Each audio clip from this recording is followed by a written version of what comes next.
right, so we're doing viewer mail or viewer comments, I should say.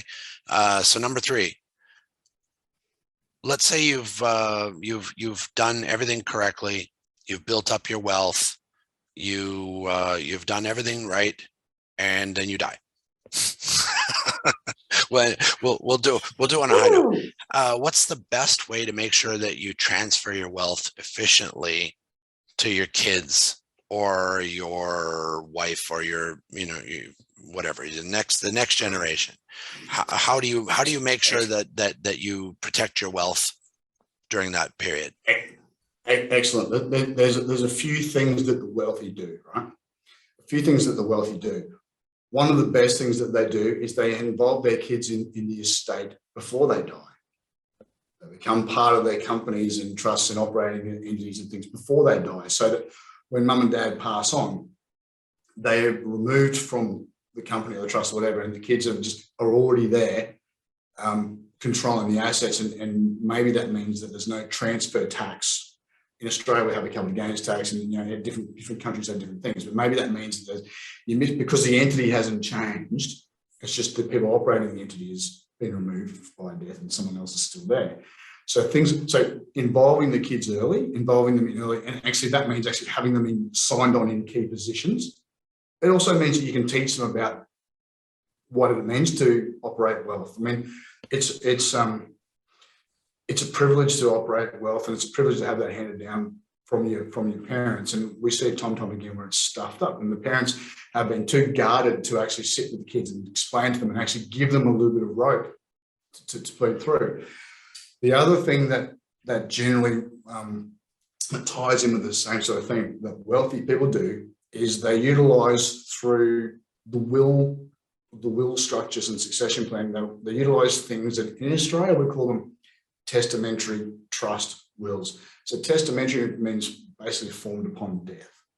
Okay, so in our system, and look, this is old English, sort of old common law sort of stuff. So it flows through to a lot of jurisdictions all around the world. There'll be something very similar, but I can explain what it is in Australia.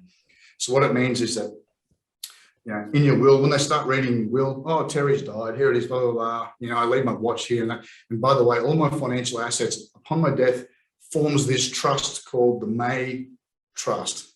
Okay, and what is it? And May becomes the trustee and potentially maybe also a lawyer. So there's two of them, right? And so Terry's assets get put inside the trust. The trust is now the rightful owner. May is the controller, but not the owner. And so what that means is, if May is sued personally, she doesn't own this pot of gold, so she can't be sued for it.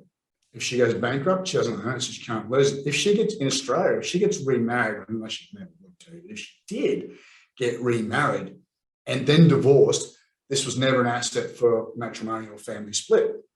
But you control it, so it's invested in something. It could be invested in stocks, bonds, could be invested probably in there, or a blend. And then every year, every month, you're pushing money out to yourself to spend on your lifestyle, right? So that's the best way to protect the assets that have been formed by the parents, have done all the hard work, they've made all the sacrifices. And what they don't want is the kids to get their hands on it and then lose it in a gambling, lose it in a poker game, punch someone in the head at the pub and then get sued because someone's dribbling now and they lose half their estate. Or, most likely, their wife divorces them, or their husband divorces them, and takes half their estate, which they're potentially entitled to because those assets hit their personal name as opposed to sitting inside this trust. I call it a vault. And so that's the best way to have things passed through. Because that was the question, right? Just making sure I had the question right. It was like, what is the best way to have assets pass through when you die and you don't want your family to sell it for magic beans or something? Well, this is how it works. So bringing the kids in early makes a lot of sense because you're educating them. I mean, one of the best things that you can leave your children is actually education, realistically, and education on money and how to safeguard the money. Because there's a lot of people that want your money, and the biggest person that wants your money is the government. I'm not saying we're going to break any rules, but saying legally you need to understand how the tax system works, and you also need to understand how investing works, because you've got to grow the pie, right? But if it's also left to them in a safeguarded vault and that had the education on how to run those things, whether it's a company, whether it's just a stock portfolio, whether they're working with a financial advisor, it could be a string of rental properties, whatever it is, they need to understand how the mechanics of it works. But now that it's been left to them in a safeguarded environment. So if they get divorced, they get to keep it. If they get sued, they get to keep it. If they go bankrupt, they get to keep it. You could even, as the person dying, you could even say, look, my kids are too young and I just don't want them to have that burden yet. So I'm going to leave their uncle and an accountant or something, and they both got to agree. And when the kids are 40, then those guys step down from trustees and the kids are brought up. And then but up until 40, I'm instructing the uncle and the accountant to keep passing money through them to make sure they can finish their schooling. If they want to buy houses for their family, they can do that. Make sure money keeps going through, it's invested in capital, get passed through. When they're 40, they should have at least gone through one good divorce, perhaps probably had one good lawsuit, and then they come up and they can run the pot themselves. That we do that for all of our financial planning clients. We have that discussion. We definitely have that discussion, and it's because we're going to do all this work and stuff happens, right? We're going to have insurances and things to cover off debts and that. But if calamity happens and both parents pass on in before the kids are ready, well, then at least we know that the estate isn't going to be clawed at by what I call predators and creditors. So it's an important part of what we do.